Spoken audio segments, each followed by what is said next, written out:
নমস্কার বন্ধুরা, সবাই কেমন আছো? আশা করি সবাই খুব ভালো আছো। তো আমিও ভালো আছি। তো মাই সিম্পল লাইফে সবাইকে অনেক অনেক স্বাগত।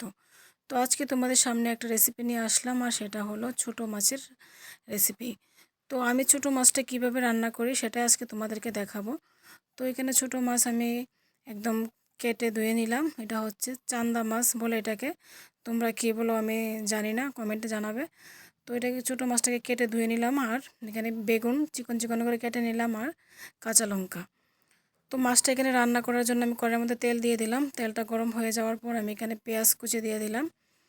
পেঁয়াজ কুচি দিয়ে এটাকে একটু হালকা ভাজবো, বেশি ভাজবো না। তো এখানে মাছের মধ্যে আমি এখানে দিয়ে দিব হলুদ, লঙ্কা গুঁড়ো, আর অল্প সামান্য একটু জিরে ধনার গুঁড়ো দেব। ছোটো মাছের মধ্যে জিরে ধনার গুঁড়ো বেশি দিলে ভালো লাগে না, তো সামান্য একটু দিলাম।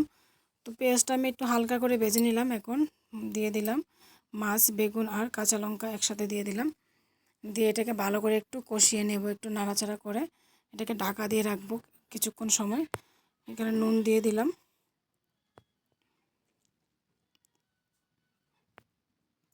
তো এটাকে ঢাকা দিয়ে এখন কিছুক্ষণ সময় রাখবো। তো ঢাকা দিয়ে আমি 2-3 বার এভাবে একটু কষিয়ে নিলাম। এই যে দেখো, অনেকটাই মজে গেছে, কষানো আমার অনেকটাই হয়ে গেছে এখানে। তো আবার একটু হালকা করে নাড়াচাড়া করে নেব। খুব বেশি জোরে নাড়াচাড়া করা যাবে না, কারণ ছোটো মাছটা না হলে ভেঙে যাবে। আমার কষানো এখানে হয়ে গেছে। এখন আমি এখানে দিয়ে দেব জল।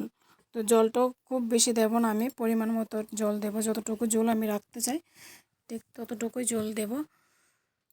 তো এখানে সামান্য একটু জল দিলাম, বেশি জল দিইনি, কারণ ছোটো মাছ বেশি জল দিয়ে রান্না করলে খেতে ভালো লাগে না। তো এদিকে আমি একটু এটাকে ঢাকা দিয়ে রাখলাম, আর এদিকে আমি ধনেপাতা কেটে নেব। এটাকে তোমরা কি ধনেপাতা বলে চেনো আমি ঠিক জানি না। এটাকে আমরা মানে কি ধনেপাতা জানি বলে, আমিও ঠিক নামটা ভুলে গেছি। তো এটা ছোটো মাছের মধ্যে দিলে খেতে খুবই ভালো লাগে। এখন তো মানে সিজনের যে শীতের সিজনে যে ধনেপাতাটা হয়, এটা তো এখন পাওয়া যায় না। তো এই পাতাটা এখন পাওয়া যায়।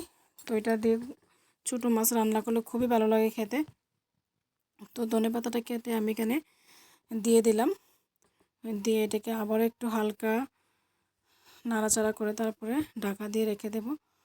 তো ছোটো মাছ রান্না করতে খুব বেশি সময় লাগে না, 2-3 মিনিটই রান্না হয়ে যায়। এই যে আমার রান্নাটা হয়ে গেছে, দেখো দেখতে কতটা সুন্দর হয়েছে, খেতেও ঠিক ততটাই ভালো হয়েছিল। তো কেমন লাগলো রেসিপিটা সবাই অবশ্যই কমেন্ট করে জানাবে, আর ভালো লাগলে অবশ্যই লাইক, শেয়ার অ্যান্ড কমেন্ট করে দেবে।